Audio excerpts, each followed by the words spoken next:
नाजरीन आदाब, डीडी राजस्थान के बज़्म अदब में आपका इस्तकबाल है। मैं मोहम्मद आदिल आप सबका खैर मकदम करता हूँ आपके हमारे ख़ास प्रोग्राम बज़्म अदब में। और आज का हमारा मौजू है अलहाज एम.आर. राही माजी के आईने में।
रहती हैं तारों की तरफ, कितने मौसम आए ठहरे और पुकारे चल दिए, छोड़ कर तन्हा हमें किसके सहारे चल दिए।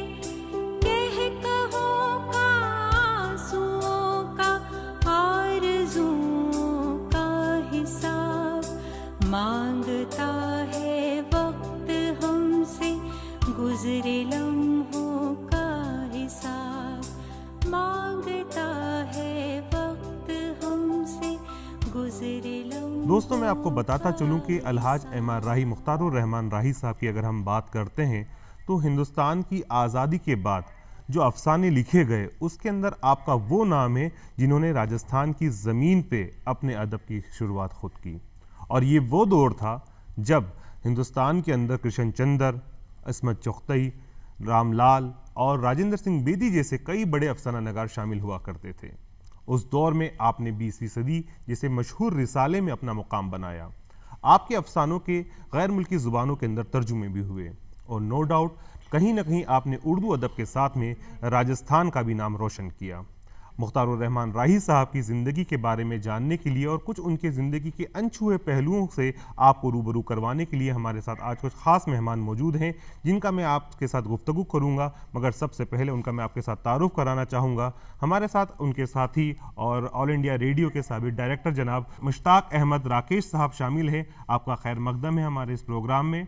और उन्हीं के साथ हमारे जनाब हबीबुर रहमान नियाज़ी साहब भी शामिल हैं। आप उनके दोस्तों में शामिल रहे हैं, राजस्थान उर्दू अकेडमी के चेयरमैन रहे हैं। आपका खैर मकदम है प्रोग्राम में। और आप ही के साथ डॉक्टर शाहिद जमाली साहब हैं जिन्होंने आपकी 2 किताबों को अफसानों को तरतीब दिया है। और उसी के साथ आप एक बहुत बड़े नाक़िद हैं। आप सभी का खैर मकदम है हमारे बज़्म अदब प्रोग्राम में। नाज़रीन, आपका इस्तकबाल है हमारे प्रोग्राम एम.आर. राही माजी के आईने की दूसरी किस्त के अंदर। हम बात कर रहे थे हमारे ख़ास मेहमानों से जिन्होंने अब तक उनकी ज़िंदगी के बारे में और उनकी ज़िंदगी के अनछुए पहलुओं के बारे में हमें रूबरू करवाया। हमारी गुफ्तगू को हम आगे जारी करेंगे और जानना चाहेंगे कि उनकी अफसाना नगारी और अदब की दुनिया में उनका क्या कंट्रीब्यूशन रहा है। राकेश साहब, अगला सवाल मेरा आपसे रहेगा क्योंकि आपका एक बहुत लंबा सफ़र ऑल इंडिया रेडियो के साथ रहा है।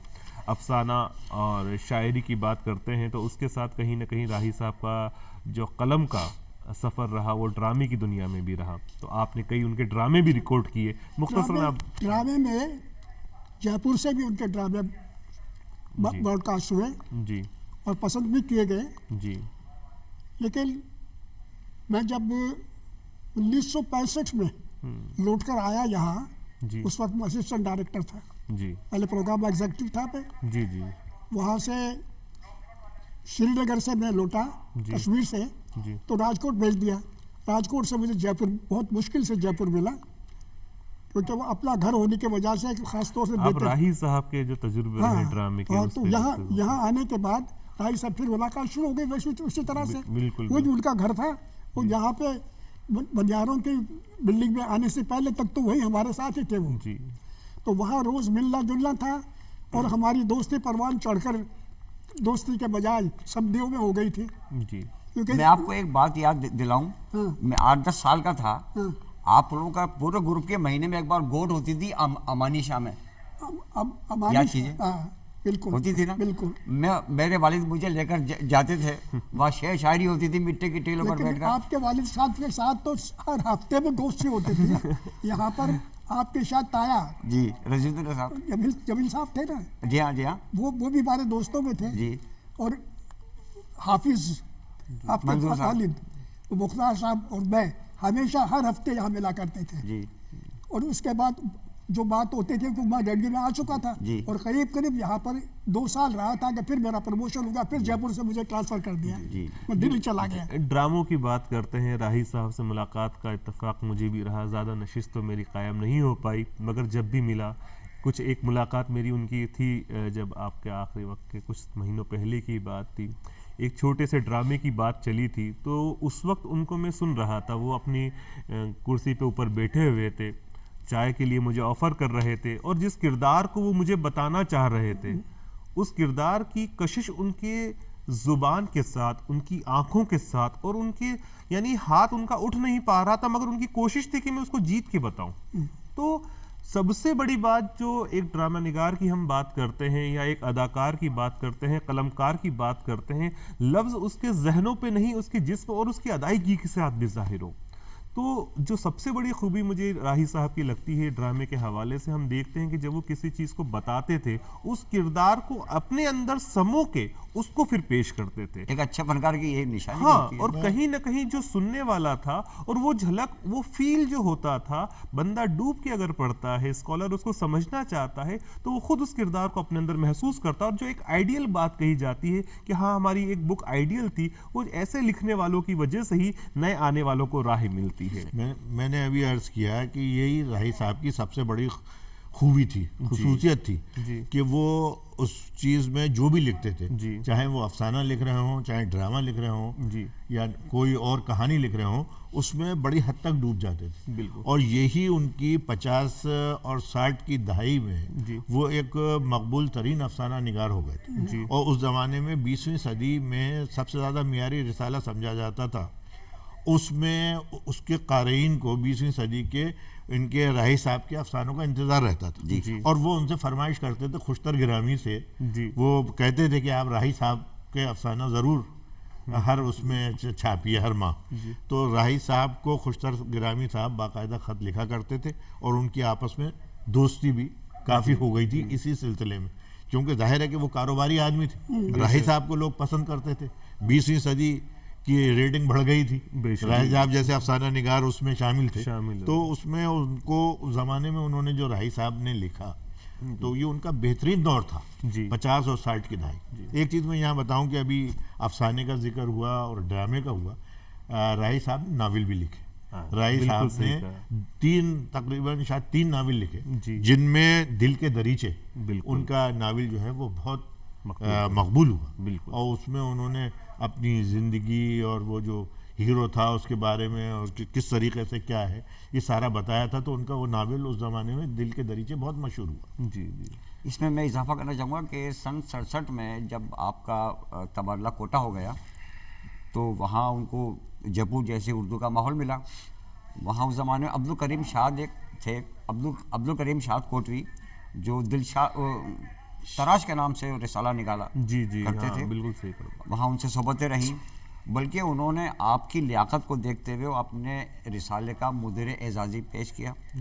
और उनके रिसाले में राही साहब के लिखे हुए तबसरे भी शाये होते थे, तख्लीक़ात के अलावा किताबों पे तबसरे होते थे। उसी में मैंने, जैसे अभी आप अर्ज़ किया, दिल के दरीचे, उसी रिसाले में मैंने इनका नावल का एडवर्टाइजमेंट भी देखा है, जो लिखा था कि नफसियाती नावल है। अब मैं ये कहना चाहूँगा कि राही साहब के तबसरों को हम देखें तो इसका मतलब ये कि आप सहाफ़त से भी जो है जुड़े रहे। और शायद आपके दौर में जब आप विकेट में थे 92 में जो नखलिस्तान निकला, वो मुदीर आला के नाम से उनका रोल रहा है। हाँ, वो जब इसका भी एक वाक़या है कि सन 92 में हम लोग एजुकेशन सेक्रेटरी के यहाँ खड़े थे, और दोनों का मतलब एक तरीके से इंटरव्यू होने वाला था। तो राही साहब ने मुझसे ये कहा कि देखो भाई, अगर मेरा सिलेक्शन हो जाता है सेक्रेटरी के लिए, तो तुम्हें ताउन करना है। तो मैंने कहा कि मैं आपको वैसे तो ताउन कर नहीं सकता हूँ क्योंकि गवर्नमेंट सर्विस में हूँ, बैक से मैं आपका ताउन जैसा भी आप चाहेंगे वो करेंगे। और यही बात मैं आपसे कह रहा हूँ कि अगर मैं सेक्रेटरी हो गया तो आपको फुल ताउन करना पड़ेगा क्योंकि अब आप रिटायर हो चुके हैं। जी जी। तो राही साहब ने कहा ठीक है, मेरा उसमें सिलेक्शन हो गया।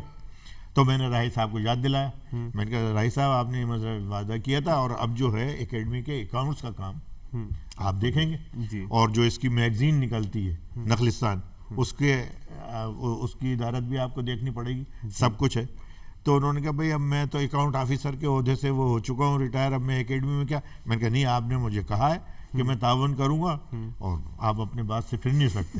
खैर वो तैयार हो गए और एकेडमी में आ गए, उन्होंने अकाउंट्स वगैरह का काम देखने लगा। इनाम साहब का ज़माना, इनाम साहब का ज़माना था, इनाम साहब चेयरमैन थे उस वक्त, आप भी मेंबर थे। तो फिर हम लोगों ने उनको ये कहा कि साहब हम आपका अकाउंट ऑफिसर नहीं, हम आपको फाइनेंस मैनेजर के नाम से यहाँ वो रखेंगे तो आपके अकाउंट ऑफिसरी से ऊपर हो जाएगा। हाँ, तो फिर हम लोगों ने उसमें पास करा के रेजोल्यूशन उसकी बॉडी में अकेडमी की उनको फाइनेंस ऑफिसर।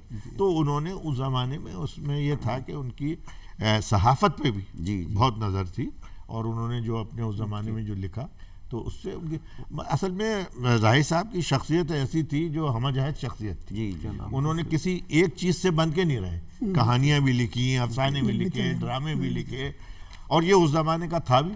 आजकल का दौर ऐसा है कि आदमी अगर एक चीज़ में काबिल हो जाता है तो अपने को काबिल समझ लेता है। अब जैसे राकेश जी थे, अब इनका पूरा बैकग्राउंड उर्दू, अरबी, फ़ारसी का, लेकिन इन्होंने जो है उसको उस ज़माने में हिंदी में, तो लोगों ने कहा भाई ये कैसा आदमी है। बहुत से लोग तो इन्हें मुसलमान समझते ही नहीं थे क्योंकि एम.ए. राकेश थे। तो लोग वाग यही कहते थे भाई नमस्ते, नमस्ते और कहिए क्या है। नहीं तो उस ज़माने में ये कुछ नहीं था, ये फीलिंग नहीं थी।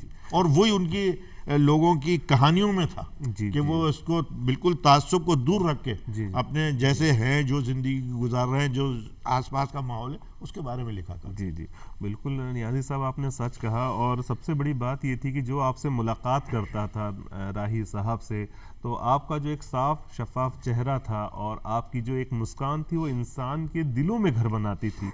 और फिर आपकी अदायगी तो माशाल्लाह जैसा हमने बताया ही था आपको कि बिल्कुल डूब के एक बच्चे से बच्चे की तरह बात करते थे, नाकिद से नाकिद करा और अदीब से अदीब की तरह। और कोई प्रोफेशनल उनसे डील करता था तो उनके लफ्ज़ों का जो लियाकत था, उनका जो एक सलीका था, वो उसी तरह से हो जाया करता था। दो बात और शेयर शाहिद भाई, मेरा अगला सवाल आप ही के साथ है कि राही साहब की ज़िंदगी के ऊपर चूँकि आपने काम किया है, बचपने से उनको आपने देखा है, तो आपने हज का सफ़र भी अदा किया, अपनी फैमिली के साथ आपने हज किया, क्या तजुर्बात थे उसके बारे में आप हमें बताएं।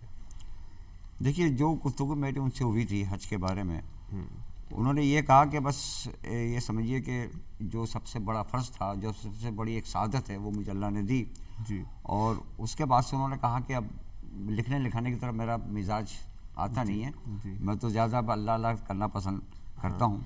उन्होंने एक नात भी लिखी थी वहाँ, आज कहते कहते वो इस वक्त मैं अफसोस है कि मेरे हाथ में नहीं है, मैं लेकर नहीं आया, वरना मैं आपको बहुत अच्छी नात है वो। मैं आ गया हूँ तेरे दर पे लब्बैक कहते कहते बहुत अच्छी दिल को छूने वाली नात है। मैं बहुत अफसोस के साथ कहना, आपने उसको शायद अपनी किताब के अंदर शुरुआत में ही जमा जोड़ा है उसे, लेकिन मैं बहुत ही अच्छी नात है बिल्कुल आपकी साहब, आ गया हूँ लब्बैक। फिर भी उनके मैं चंद अशार बतौर बिल्कुल मैं पेश करना चाहूँगा, बिल्कुल पेश कीजिए, जो गज़ल के हैं जी। एक मैं अर्ज़ कर दूं कि कमर साहब के तमाम शागिर्दों में अगर देखा जाए तो मुआवजा किया जाए तो सबसे ज़्यादा पढ़े लिखे आप थे। अच्छा। और इन्होंने वहाँ शबीना कॉलेज में भी अपनी खिदमत अंजाम दी हैं। और ये तीनों भाई रहबर साहब भी और सालिक साहब भी, तीनों उनके शागिर्द थे। कमर साहब के शागिर्दों में जो ख़ास तौर से काबिल ज़िक्र हैं वो कैफ़ी साहब, रहबर साहब, राही साहब और आपके शमीम साहब। ये लोग उस ज़माने में जी काफ़ी उनके चंद शेर मुझे थोड़े से याद हैं गज़ल के। फरमाते हैं कि आपने इतना मुझे रुस्वा किया, आपने इतना मुझे रुस्वा किया, लौट आया अपने घर अच्छा लगा। जी जी, लौट आया अपने घर अच्छा लगा। और फरमाते हैं कि राहजन की राहजनी काम आ गई, राहजन की राहजनी काम आ गई, राहबर लेकर सुराबों तक गया। जी जी, जो रहबर थे वो तो लूटने के लिए लगे और उसने मुझे बचा लिया जी। शेर देखिए कितना अच्छा शेर है। आपकी ज़रा नवाजी देखकर आपकी जर्रा नवाजी देखकर मुझको अपना कद बहुत छोटा लगा। क्या एक शाहिद साहब एक चीज़ और थी कि आपका जैसे नॉवेल का जिक्र हुआ, अफसाने का जिक्र हुआ, सहाफ़त के एक थोड़ा खिदमत का जिक्र हुआ, शायर का जिक्र हुआ। बहुत कम लोग ये जानते हैं कि राही साहब ने डीडी के लिए, दूरदर्शन के लिए एक सीरीज़ निकली थी यादें की, उसकी मैंने उसकी एक स्क्रिप्ट लिखी थी और वो 2 एपिसोड में आज भी बहुत मकबूल प्रोग्राम है दूरदर्शन डीडी उर्दू का जी। और उसमें राही साहब को बुलाया था, उसके एंकर थे डॉक्टर मोईद रशीदी। फिलहाल अपने बचपन की कुछ यादें, वो यादें जिन्हें आप आज भी नहीं भूल पाते, तो ऐसी कुछ यादें ताज़ा की जाएं। जी, राजस्थान में ख़ास तौर पे और जयपुर में शेर व अदब की तरफ रुझान ज़्यादा था लोगों का। वाक़या सुनिए, हकीकी वाक़या। हमदर्द दवाखाना जयपुर में बैठा हूँ। इतवार के दिन आमतौर पर जितने भी मकामी शौरा हजरात हैं या बाहर के जो इत्तेफाक से जयपुर आए होते थे, नहीं जयपुर आए, चाहे दिल्ली का हो चाहे यूपी का, तो हमदर्द दवाखाना जरूर जाता था। वहाँ पे लोगों से मुलाकात में, जैसे दिल्ली के अंदर कौन से होटल थे जामा मस्जिद के नीचे, जी जी जी, मशहूर होटल थी। मैं भी अक्सर वहाँ आया करता था और दिल्ली के बड़े बड़े शायरों से यहाँ मुलाकात हो जाया करती थी। जगन्नाथ से भी मुलाकात यहीं हुई। अक्सर लोग यहाँ तो कॉफ़ी हाउस में जमा हुआ करते थे। हाँ, तो साहब वो उस्ताद सोलह टोंकी बैठे हुए थे और 5-7 शायर थे। मेरे उस्ताद कमर भाई जी भी वहीं मौजूद थे जी। तो उन्होंने कहा कोई शेर सुनो, तो मेरे दिमाग में एक फतूर सा आया। मैंने साहब अर्ज़ करता हूँ इजाज़त दो, शेर सुनिए कि हमारे शानों पे खुलती तो उनकी जुल्फ़ से हम, हमारे शानों पे खुलती तो उनकी जुल्फ़ से हम नसीमे सुबह के लहजे में गुफ्तगू करते हैं। क्या कहने हैं। देखिए साहब, नसीमे सुबह के लहजे की बात है। ये आज दिल्ली के अच्छे और बड़े शायर तो इस्तेमाल कर सकते हैं, लेकिन राजस्थान का शायर इस्तेमाल करे तो आपको कैसे लगेगा। और उन्होंने मेरी कमर थपथाई, उन पर हाथ फेरे। मैंने उस्ताद ये आप अपनी तरफ से समझ लीजिए, शेर आपका है और आपने सुनाया था मेरा है। तो ये उस्ताद सौली, ये आदमी शेर कह के भूल जाया करते थे। उसमें उन्होंने अपनी बड़ी याददाश्तें, जयपुर से ताल्लुक़ से बड़ी एक खूबी है उनमें कि उन्होंने अपने आबाप को नहीं भूला। राकेश साहब से लेके बाद तक के तमाम जितने लोग थे सबको उन्होंने नाम बनाम उसमें याद किया है। राकेश साहब, सत्तार जयपुरी, शमीम जयपुरी, रज़ीउद्दीन, मेरे वालिद हाफिज़ मंजूर अदीब, महबूब रहमान साहब नियाज़ी आपके वालिद साहब, और जयपुर के तमाम वो चांद बिहारी लाल सभा, जिनके घर में मुशायरे होते थे, नशीद होती थी, बड़े वज़नदार आदमी थे चांद बिहारी साहब। चांद नारायण टिक्कू मेहर और मौलाना कौसर जो कि बड़े एक सूफी किस्म के आदमी थे, और इनका सबका उन्होंने जिक्र किया है। ये बहुत अच्छा लगा उनकी सुन के कि उन्होंने अपने असलाफ को, अपने साथियों को नहीं भूला। इसके अंदर हमदर्द जो आपका दवाखाना हुआ करता था, उस पर भी उनकी खास नशिस्त हुआ करती, वो मेरे ताया का हुआ करता था, रज़ा का। वहाँ हर साल मुशायरे तो होते थे।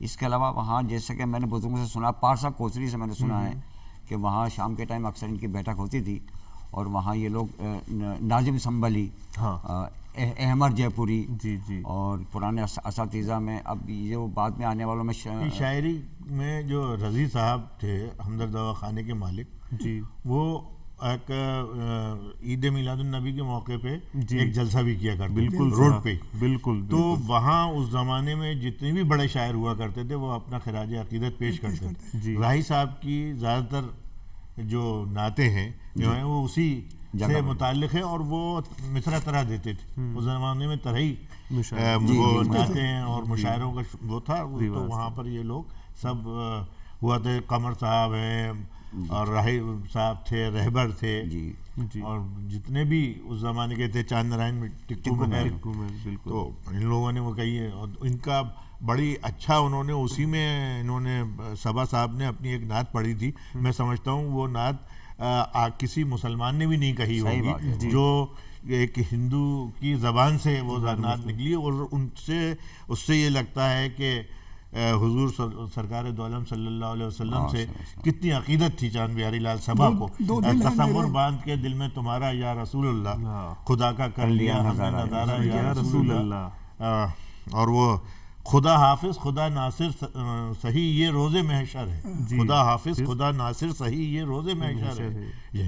यहाँ तो आप ही देंगे सहारा या रसूलल्लाह। इस किस्म के शेर थे। कुल मिला के एक बात देखते हैं कि वो एक दौर ऐसा था कि अहद ज़र्री अगर हम कहें उस दौर का, जयपुर की ज़मीन के लिए जो आपकी दोस्तों की एक जमात थी, उन्होंने यहाँ पे उर्दू को हर तरह से आदिल साहब, मुझे अफसोस भी है और खुशनसीबी भी है, दोनों बातें हैं। जब ये बुज़ुर्ग वहाँ बैठते थे तो मैं छोटा सा था, तो मुझसे कभी चाय मंगा जैसी कभी पानी, तो मैं खिदमत तो करता था। उनकी शेर शायरी समझना उस ज़माने में मेरे बस का नहीं था। आज मुझे वो लोग याद आते हैं। हाँ। मुझे ये तो मेरी खुशकिस्मती है कि मुझे उनको खिदमत का मौका मिला। लेकिन आज मुझे अफसोस ये काश वो आज जिंदा होते तो कितना अच्छा होता। मैंने उन बुजुर्गों को देखा है और कितनी उनकी आपस की मोहब्बत। जी या मैं आदिल साहब एक बात आपको बताऊं जी कि वो इतने बुजुर्ग होने के बावजूद 86 साल 87 साल में उनका इंतकाल हुआ जी। लेकिन ये हैरत की बात थी कि वो बहुत अपडेट थे जी। कंप्यूटर जरा से उनका एक कमरा था छोटा सा। हाँ। और वो कंप्यूटर और सारी चीजें उनकी रखी रहती थी और वो सारा कंप्यूटर से अपना देख के सब किया करते थे। अब उनकी खिदमत का सिलसिला जो था वो दूसरी तरीके का हो गया और उन्होंने ये जैसा अभी इन्होंने शाहिद साहब ने कहा कि हज करने के बाद उन्होंने ये इल्मी अदबी ज़िंदगी अपनी छोड़ के एक खिदमत खल्क में लग गए थे जी। और लोगों को हेमोपैथी की दवाएं देना और आपके ये दुआ ये इस तरीके की चीज़ें करते थे और एक छोटा सा कमरा, वहीं पर उनके महदूद लोग और उनका एक हल्का वो आ जाता था। लेकिन सबसे बड़ी बात ये थी कि आप उनसे किसी करंट मौजू में पूछिए, उन्होंने फ़ौरन दबाया अपना कंप्यूटर और कंप्यूटर से उन्होंने कर दिया। तो ऐसे बुजुर्ग बड़े कम होते हैं। मुझे आप कंप्यूटर की बात करते हैं, याद आ रहा है, आप बताएं। मैं गया एक बार, शकील भाई से दोस्ती तो है ही, मैं गया, मैंने कहा साहब मैं शायरी करना चाहता हूँ, मुझे गज़ल कहना सिखाइए। बोले मियाँ पागल हुए हो, अपना काम करो। आप शायरी में क्या लगा? की जो आप बात करते हैं हाईटेक की, मुझे अच्छी तरह ध्यान है। मैं साल 2 साल पहले जब आपके पास गया था तो मैं ऊपर चढ़ा बैठा, मैंने कहा साहब अस्सलाम वालेकुम। बहुत देर से आए मगर मैंने आपको आते हुए देख लिया, मैं कुछ समझा नहीं। मैं देखा शकील भाई साथ थे, बताया होगा। पीछे पलट के देखा तो आपने अपने रूम में सीसीटीवी सर्विलेंस लगा रखा था जो गैलरी के साथ में उनके जीने के साथ पूरा कवर करते थे और उनको ये पता रहता था कि मेरे घर के कॉरिडोर पे कौन आ रहा है, उस गैलरी से कौन गुजर, इवन जीने पे कौन गुजर रहा है, ये तमाम चीजें वो सब अपने इस तरीके से घर की निगरानी किया करते थे। आज भी उनके बेटे सब जवान है और सब अच्छे औलाद वाले सब है, लेकिन कोई आदमी कहीं जा रहा है उनको मालूम हो जाता था कि भाई तुम थैला हाथ में लेके जा रहे हो, बैग हाथ में लेके जा रहे हो, फौरन बुला के कहाँ जा रहे हो। सड़क के निगरानी देखते जी जी। एक अदबी गुफ्तगू, ये तो अपनी एक अलग बात होगी, एक अदबी गुफ्तगू में कहना चाहूँगा कि जिस ज़माने में आपने अफसाना निगारी शुरू की, वो किशन चंदर का दौर था, मंटो का दौर था, सादत हसन मिंटो का, अली अब्बास हुसैनी, महेंद्र सिंह बेदी वगैरह, ये लोग छाए हुए थे। ऐसे चमकते सितारों के बीच में अपने आप को कायम करना बहुत बड़ी बात। और ये किस वजह से हो सका, उन्होंने अपना एक मेयार बनाया। जी जी। उन्होंने कभी अफसाने को घटिया नहीं समझा, बहुत अच्छे किरदार दिए और उनकी यही मैं उनको यहाँ तक मुझे याद है सन 60 में, जैसे कभी उन्होंने कहा था कि सन 60 का दौर उनका बहुत कामयाबी का दौर था। सन 60 में BBC रेडियो से उनके अफसानों पे बाकायदा तबसरा हुआ, माशाअल्लाह, मुझे याद है आज भी।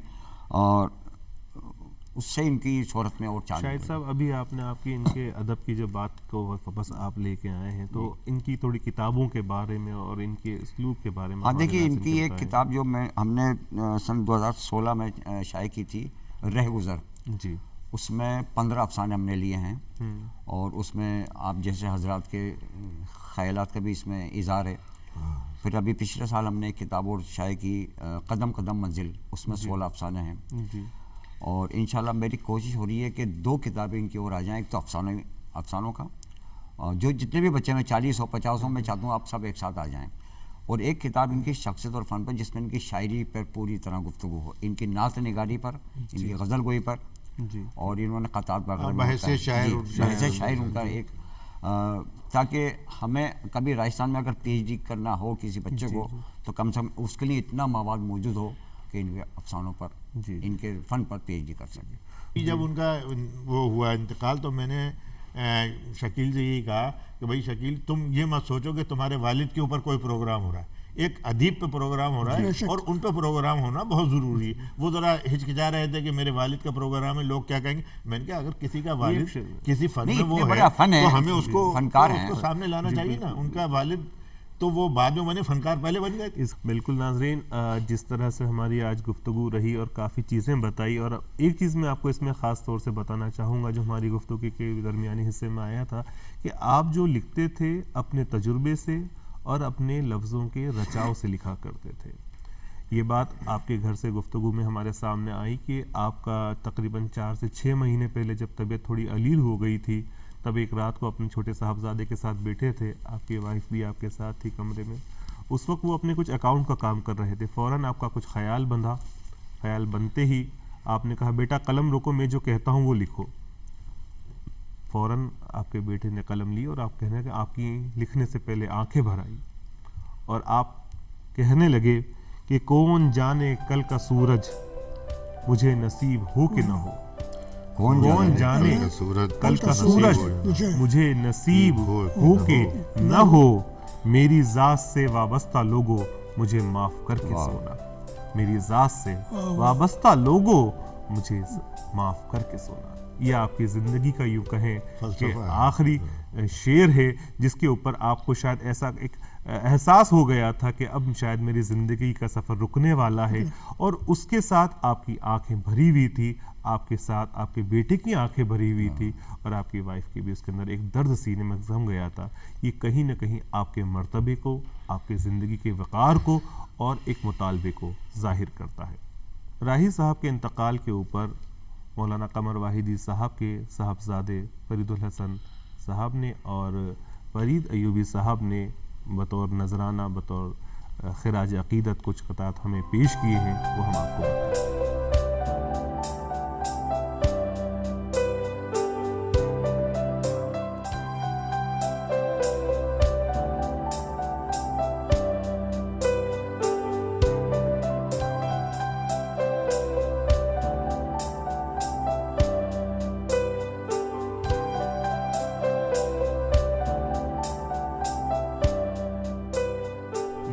आपको हमारा ये प्रोग्राम कैसा लगा आप हमें ज़रूर बताइएगा। आप हमारे इस प्रोग्राम को हमारे YouTube चैनल पे भी देख सकते हैं। उसके कमेंट्स बॉक्स में जाके आप हमें ज़रूर कमेंट्स करें कि इस प्रोग्राम के अंदर आपके क्या तासुरात रहे हैं।